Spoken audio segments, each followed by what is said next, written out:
Hello, আসসালামু আলাইকুম guys, কেমন আছো তোমরা? আজকে তোমাকে একটা প্রশ্ন করি। সত্যি করে বলো তো, ক্লাস 10-এর শুরুর দিকটা কি একটু হেলায় ফেলায় কেটেছে? আমারও তাই। 2026 ব্যাচ হিসেবে আমাদের হাতে আর খুব বেশি সময় নেই। আমি ভেবেছিলাম যা হওয়ার হয়েছে, এখন কি আর সিলেবাস কভার করা সম্ভব? উত্তর হলো হ্যাঁ, সম্ভব, কিন্তু তার আগে দরকার একটা epic comeback.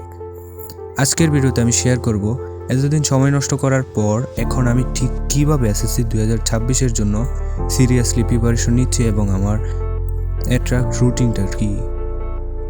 So let's start the journey together. সবার আগে আমি যেটা করেছি সেটা হলো রিয়েলিটি চেক। আমি সিলেবাসের কোন চ্যাপ্টারগুলো পারি আর কোনগুলো একদমই পারি না সেটা একটা ডায়েরিতে লিখে ফেলেছি।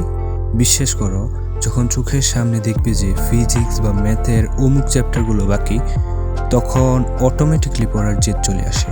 তোমরা যারা আমার মতো শুরু করতে চাচ্ছ, আজই একটা সাদা কাগজে সব সাবজেক্টের উইক জোনগুলো লিখে ফেলো। এটাই আমাদের কামব্যাকের ফার্স্ট স্টেপ। আমি গাদার মতো সারাদিন না পড়ে স্মার্ট স্টাডি টেকনিক অ্যাপ্লাই করেছি, যেমন 80-20 রুল। আমি টেস্ট পেপার গেটে দেখেছি কোন টপিকগুলো থেকে প্রতি বছর প্রশ্ন আসে, সেই 20% টপিক আমি আগে শেষ করেছি, যা আমাকে 80% মার্ক এনে দেবে। আর যারা 100-তে 100 পেতে চাও, তাদের জন্য এই ইজি সিরিজের বইগুলো।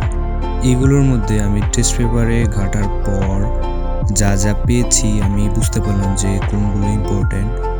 আমি এত কষ্ট করার পর দেখি যে এই বইতে সব সুন্দরভাবে গুছানো আছে। তো তারপর আমি টেস্ট পেপার নেই আমার ফ্রেন্ডের টেস্ট পেপারে আমি গেটে দেখেছিলাম যে কীরকম কী, তারপর আমি এটা নিয়েছি অ্যান্ড এটা একদম বেস্ট। আমি তোমাকে রিকমেন্ড করবো তুমি এটা নিতে।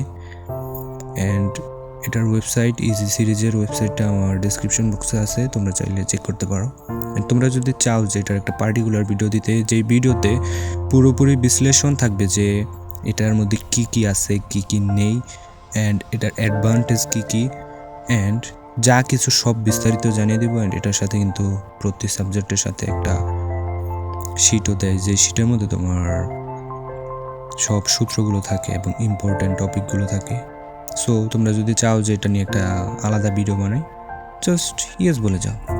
তারপর টানা 2 থেকে 3 ঘন্টা না পড়ে আমি 50 মিনিট পড়ি আর 10 মিনিট ব্রেক নিয়ে, এতে ব্রেন জ্যাম হয় না।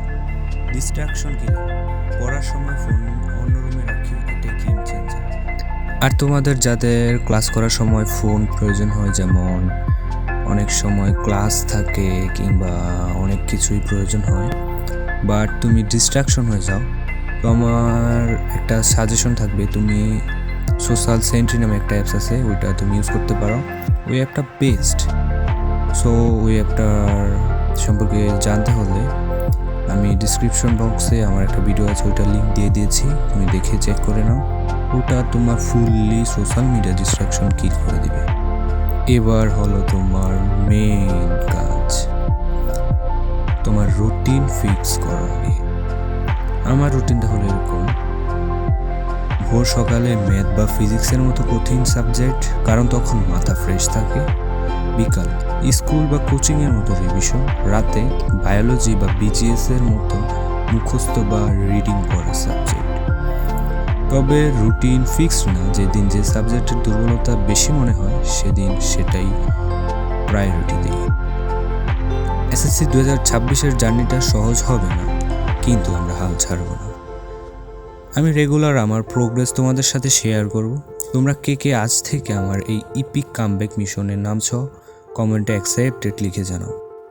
ভিডিওটা ভালো লাগলে লাইক করো আর সাবস্ক্রাইব করে আমাদের এই ছোট্ট স্টাডি কমিউনিটির মেম্বার হয়ে যাও। দেখা হচ্ছে পড়ার টেবিলে। আল্লাহ হাফেজ।